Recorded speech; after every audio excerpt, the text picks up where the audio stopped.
Palakkad JDU യോഗത്തിൽ ബഹളം. മുന്നണി മാറ്റ തർക്കമാണ് ബഹളത്തിൽ കലാശിച്ചത്. വിവരങ്ങളുമായി ഇപ്പോൾ ലതീഷ് ചേരുന്നു. ലതീഷ്, എന്താണ് സംഭവിച്ചത്?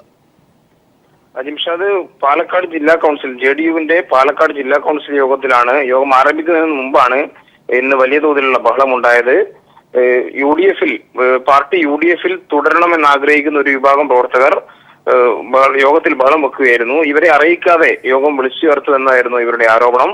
സംസ്ഥാന സമിതി അംഗം ചാരുപാല രവിയാണ് യോഗത്തിൽ പങ്കെടുക്കാനെത്തിയത്. അദ്ദേഹം ഇടപെട്ട് ഇവരെ ശാന്തരാക്കുകയും ഇവരുടെ നേതാക്കളെ യോഗത്തിൽ പങ്കെടുപ്പിക്കുകയും ചെയ്തു. എന്നാൽ നമുക്ക് ലഭിക്കുന്ന വിവരം അനുസരിച്ച് യോഗത്തിൽ ഭൂരിഭാഗം അംഗങ്ങളും യു ഡി എഫിൽ തുടരണമെന്ന അഭിപ്രായമാണ് രേഖപ്പെടുത്തിയത്. എന്നാൽ യു ഡി എഫ് വിടണമെന്ന അഭിപ്രായത്തിനും വലിയ തോതിൽ തന്നെ പിന്തുണ ലഭിച്ചു.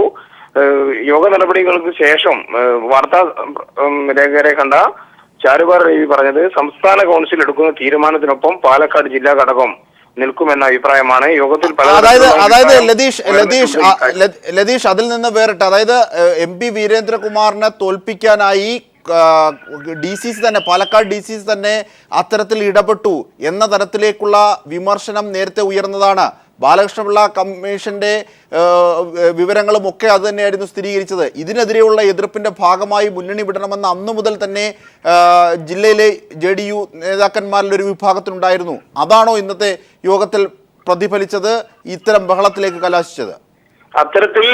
അത്തരമൊരു അഭിപ്രായത്തിന് കൂടുതൽ ബലം ലഭിക്കും എന്നുള്ള ഒരു ഉറപ്പിന്റെ അടിസ്ഥാനത്തിൽ കൂടിയാണ് പാലക്കാട് ജില്ലാ ഘടകത്തെ കുറിച്ച് സൂചിപ്പിക്കുകയാണെങ്കിൽ കൃഷ്ണൻകുട്ടി വിഭാഗം JDU വിട്ട ശേഷം വളരെ ശോഷിച്ച ഒരു പാർട്ടിയാണ് പാലക്കാട് ജില്ലയിൽ JDU. ഒപ്പം പാലക്കാട് ജില്ലാ കമ്മിറ്റി തന്നെ ഒരു അഡ്ഹോക് കമ്മിറ്റിയാണ് പ്രവർത്തിക്കുന്നത്.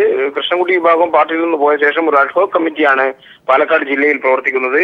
ഈ അഡ്ഹോക് കമ്മിറ്റിയിൽപ്പെട്ട ഭൂരിഭാഗം അംഗങ്ങൾക്കും UDF വിടണമെന്ന അഭിപ്രായമാണുള്ളത്. എന്നാൽ നേരത്തെ ജില്ലാ ഘടകത്തിലും ഒക്കെ ഉണ്ടായിരുന്ന ഒരു വിഭാഗം പ്രവർത്തകരാണ് UDFിൽ തന്നെ നിൽക്കണമെന്ന അഭിപ്രായവുമായി രംഗത്ത് വന്നത്. ഇവർ വലിയ തോതിൽ ബഹളം വെക്കുകയായിരുന്നു. എന്നാൽ ഇവരെ കൂടെ ഉൾക്കൊണ്ടുകൊണ്ടുള്ള ഒരു ജില്ലാ കൗൺസിൽ യോഗമാണ് ഇന്ന് നടന്നത്. ഇതിനകത്ത് UDFിൽ തന്നെ തുടരുക എന്നുള്ള അഭിപ്രായത്തിന് ഒരു നേരിയ മേൽക്കൈ ലഭിച്ചു എന്ന് വേണം പറയാൻ. എന്നാൽ UDF വിടണമെന്ന അഭിപ്രായവും വലിയ തോതിൽ തന്നെ ഉയരുകയുണ്ടായി. ഈ ഒരു ഘട്ടത്തിലാണ് സംസ്ഥാന കമ്മിറ്റിക്ക് തീരുമാനം എന്തായാലും സംസ്ഥാന കൗൺസിൽ തന്നെയാണ് എടുക്കേണ്ടത്. സംസ്ഥാന കൗൺസിൽ എന്ത് തീരുമാനമെടുത്താലും ആ തീരുമാനത്തിനൊപ്പം പാലക്കാട് ജില്ലാ കമ്മിറ്റി നിൽക്കും എന്നുള്ള ഒരു അഭിപ്രായം അവസാനം രൂപീകരിക്കുകയായിരുന്നു. ഇത്തരത്തിലാണ് യോഗം അവസാനിച്ചത്.